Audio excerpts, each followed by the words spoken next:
Hey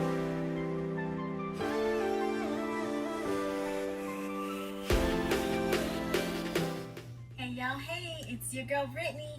Welcome back. So thank you so much for viewing. This one will be a little important. For me, it's one of the most boring parts of real estate. It's the numbers. But I thought it was important to talk about this. We are back with the coronavirus. I mean, I am so done with this virus, but it does not look like it is done with us in Louisiana at all. But I wanted to talk a little bit about the last 30 days of activity on the market. The median price point in our board right now, or our market, is $240,000.63, which is up from when I started. Great job. Great houses, great properties. Average days on the market in July, 5. That's it. Our inventory is only 1.5 months for the month of July. What that really means is that if no other house was listed, we would run out of houses to sell in 1.5 months. Y'all, that's really low. When I started real estate, we had a 3 to 4 month, which wasn't great, but it was enough where clients could find a house.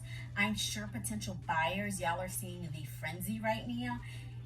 We are all feeling it, and as agents, we are really working hard to find y'all the perfect houses, and some cross your fingers, maybe off market deals and things like that. Sales are up 7.9%. And if you're a seller, name your price. As long as you're within reason, definitely focus and listen to your agent on this one. Don't follow your heart. Don't try to price too high or something like that, or else these numbers that I'm spouting to you won't matter if you price too high.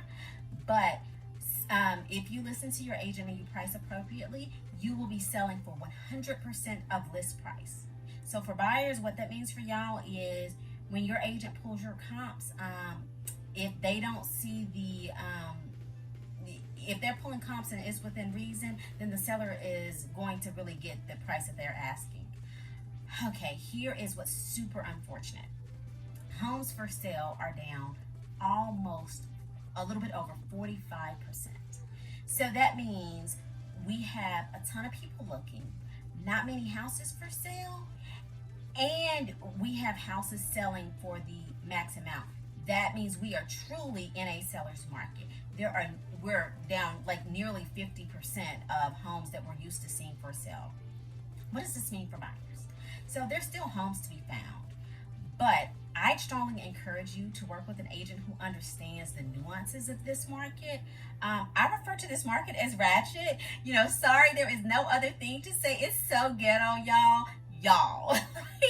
You can go see a house, you can be scheduling to see a house and get ready to go and get a notification that it is gone. When you see a good house come, I suggest you immediately go see it, or have your agent go see it, maybe FaceTime you or use a video recorder. There's Tango, FaceTime, Google Hangout. You can use Facebook Messenger to see the houses. I recently had a client who had a house for sale, and they sold their house pretty much instantly, less than 24 hours to sell their house, and we were having trouble finding them another house. Well, I went to their house, I FaceTimed them, the house they originally bought. They wrote an offer sight unseen. We saw it later on. They ended up getting this offer. So it can work. Now is also not the time to try to find a deal on a home. Sellers are super savvy and understand that they understand the market. They're probably not going to counter you if your offer isn't strong up front. A trick of the trade, or a really savvy approach, would be to come in with your initial offer being your highest and best offer, because 9 times out of 10 you will be in a multiple offer situation. If you come in highest and best, the sellers may not send out the highest and best requirements, which basically will say, hey, we have 3 offers on the table, we don't know which offer to pick, can you all submit your highest and best offer? Numbers don't lie. If your agent tells you that, hey, you may want to make an offer on this one, it won't be available, they're not trying to get a commission. They're really trying to get you into your house when we say that. What this means for sellers. The world is your oyster. What would you like? It's like Burger King. Sellers right now, you can have it your way, okay? Be prepared for a lot of showings the first few days on the market. I strongly suggest never, ever declining a showing. Review potential offers at a certain predetermined date. What that means is, let's say you list your house on a Wednesday. Well, I personally would give the potential buyers from Wednesday to Sunday to view your house, and then you can review all offers if you have multiple offers on that Sunday. Now, of course, you'll be getting offers in. Some agents like that, some agents don't. As someone who works buyers and sellers, I prefer the longer time. That way, that gives my buyers a chance to go in and see the house in case they work, which most buyers do. So they'll be able to see it after hours and things like that. The benefit to you is it gives enough buyers time to see. Be prepared to see more items on your inspection repair requests. Buyers right now are paying top dollar.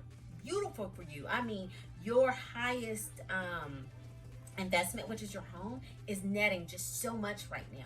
But understand, these buyers are paying for it, and they may be strapped for cash and not able to make any repairs at all after they purchase the home. So definitely be kind to them.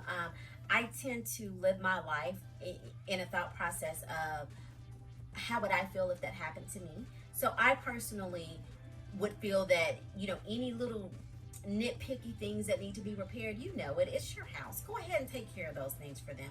Or better yet, take care of them before you list your house. That's really savvy too. For your next home, because you got to have a place to go, right? You just made all this money on your current home. Where are you going to go?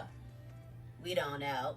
But for your next home, understand you're now in the buyer's position, right? And remember that karma, so be very careful on your seller's inspection repair request, because karma will come back, okay? So I truly believe that, so be just very careful. But most sellers are not accepting contingent offers right now. Even if you're over asking, they don't like them because they don't have to accept them. My suggestion, a little trick that I have been using is my sellers that must sell their home in order to buy one, we're asking for post-occupancy. So basically, it's kind of like you're renting from your buyers, and that way when you go and make your new offer, you're no longer contingent because you have the funds from that sale. Now, sometimes that'll work. It'll really depend on the loan type that your buyer is buying, because some loans don't allow for that. That's all I have. This market is a crazy roller coaster. I am here for the ride. I am loving it. If you have any questions at all about the market, or any questions in general about real estate, feel free, leave a comment, DM your girl. I am super open to people sliding in my DMs, okay, y'all? I mean, yeah, to a certain extent. I mean, you feel me. But I'm super open to that. If you have any questions, call me. Thank you so much for watching this. Have a great and happy day. Bye.